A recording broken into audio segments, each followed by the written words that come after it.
Boys and girls, girls and boys, and everyone in between, welcome back to another episode of TA with MK.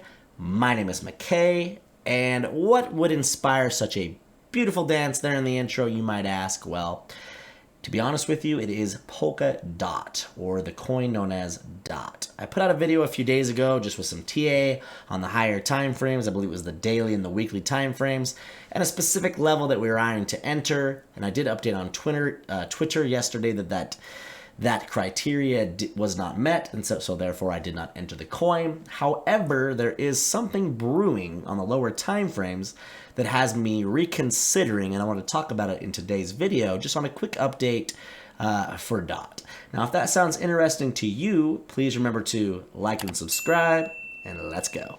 It's TA with MK. It's TA with MK. Okie dokie. So to start out, we are back on the daily time frame, which is what I spent the majority of my previous DOT video focused on. And we're going to ignore this picture that I have posted up here on the top left, the 15-minute zoomed in price action, because I am going to, zoom into that and show you what I'm looking at as far as that goes here in just a minute. But I wanted to first just kind of update you, or, repeat kind of what I spoke about in that video. That at one point in time on the daily, we had this large descending triangle over here on the left. Let me pull out the little drawing tool. You can kind of see this descending triangle that was just a series of lower highs and, basically the same level of lows. Once that broke down in, early June, then it came back down here to like $6.30 or $6 anyway. Came back up. That area that was previously support at around 850 became resistance, and then essentially we created this what will eventually be the left shoulder of kind of an inverse head and shoulders pattern that I mentioned in the last video. Left shoulder, head, right shoulder. Now I don't remember if I mentioned this in the last video, but I know I have mentioned this in previous videos, that this is not a pattern that I necessarily trade. I pay attention to it because I know a lot of market participants do, but it's not a pattern that has a particularly high hit rate.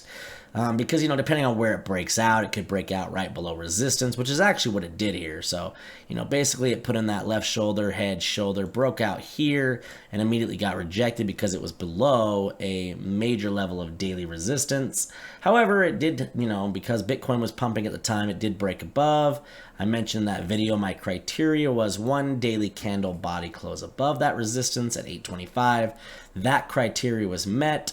However, if we delete all of this hoopla that I just put on the chart, we can see that the second candle, which is this red one here, it did not close above that level. I had mentioned in that video that my criteria to enter the trade was that the second candle retested the 825 level. And I didn't care how far below it wicked, because it actually wicked down to about $8.03, almost $8.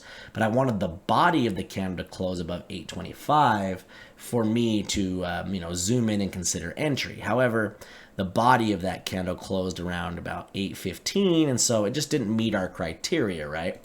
And so we didn't enter the trade. Well, one thing I did mention in that video was that inverse head and shoulders, and at this point, what I'm seeing is that potentially it is retesting that neckline, which would be this trend line that I have drawn that dates back to this wick 11th of June, and most recently broke out on the 29th of July, right? And then it came up, we went as high as $9 and about 20 cents, and now it looks like we're retesting that. And even if you just ignore that and just, okay, who cares about that pattern, this is a strong area of support. Well, I shouldn't say strong, but it was previously resistance here,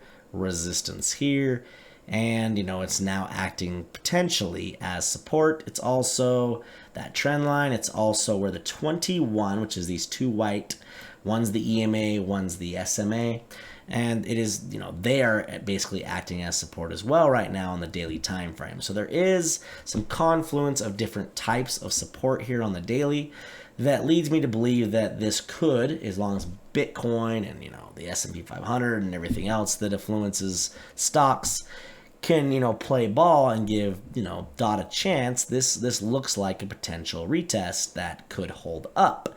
Now, I wanted to zoom in here in a second and just explain my criteria now for how I'd look to enter. And it's going to be based on the 15-minute time frame, so let's hop over to that now. Alrighty, so now we are zoomed in on the 15-minute time frame, and here is kind of what I'm seeing, and here are my thoughts. So after we broke out of that previous resistance on the daily of 825 and ran, all the way up to about 920 like I just spoke about, since then, on the lower time frames, we've more or less been in this falling wedge that had 1, 2, 3, 4, 5, had 5 touches at least on the top side, 1, 2, 3, not as many on the bottom side, but that's not as important to me anyway. We clearly had a trend line of resistance as we retraced from 920 back to around $7.70. Now, in itself, if you just ignore, where this broke out at and, what potentially this could mean, just in itself, anytime a falling wedge breaks out, it is a bullish pattern because it has a 68%-ish chance of breaking to the upside, which it clearly did, broke out, retested. The first thing you want to see, which we didn't quite get, you want to see a higher high than the last high in the wedge. So that would be this high here. Well, we didn't get a higher high. We got basically the same high if we put a horizontal line there. That's where we got rejected. And, now, once you do get rejected after the breakout, you start to look for higher lows or a potential double bottom. Well, if you look at this price level down here at around the 770 mark, that would have been your last low inside the wedge. And now, most recently, that's the same low we just got. So what we're looking for now, which will have confluence on the daily chart, is for the double bottom neckline, which would be this price action up here, right around our area of about 825. Now, this is the FTX chart.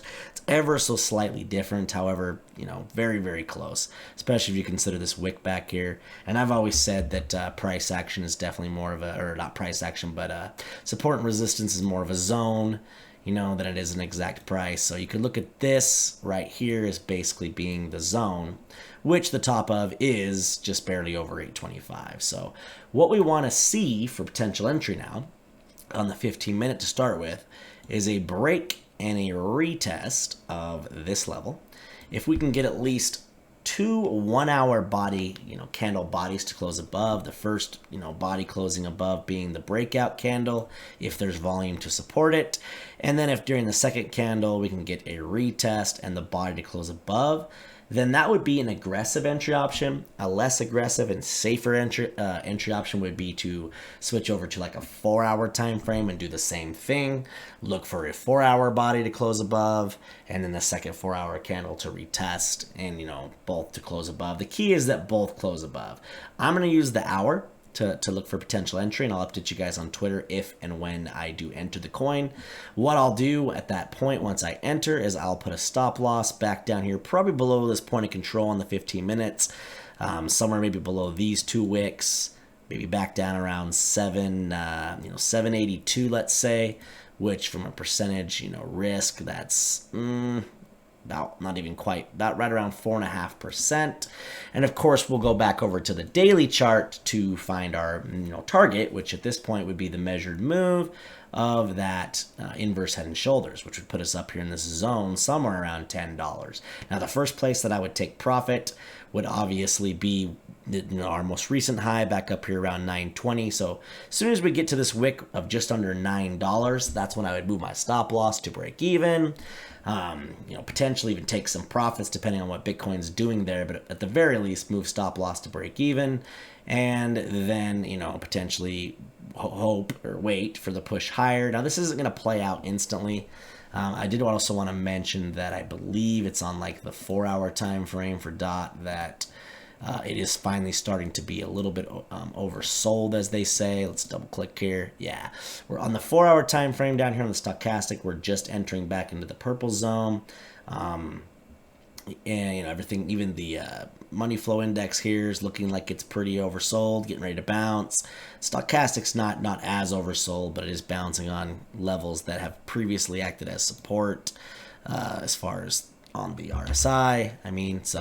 And you can see that the MACD is losing negative momentum. So we have a lot of confluence to suggest that if this 15-minute time frame double bottom neckline breaks and confirms, as we've been talking about, you know, in this video, that it could be a very good aggressive entry. We want to manage risk, of course, and put our stop loss in place, but it's starting to come to fruition to me because, once again, back on the daily, this is all basically putting in a low, hold on, we're putting in a low, a higher low, and this would then confirm, in my eyes at least, another higher low if it breaks back above 825, retests, and we're able to push back up this direction. So keep your eyes on DOT, and I will keep you guys posted. And as always, just remember, this is not financial advice, and should this trade criteria come to fruition and you choose to enter this trade, remember to manage your risk accordingly. Make sure you put a stop loss in place. As we know, this market can turn on a dime no matter how strong a chart looks. That does not mean that there is not risk. So just manage that accordingly. And as always, if you guys are enjoying my content, please do me a favor and like and subscribe, and we'll catch you tomorrow. It's T-A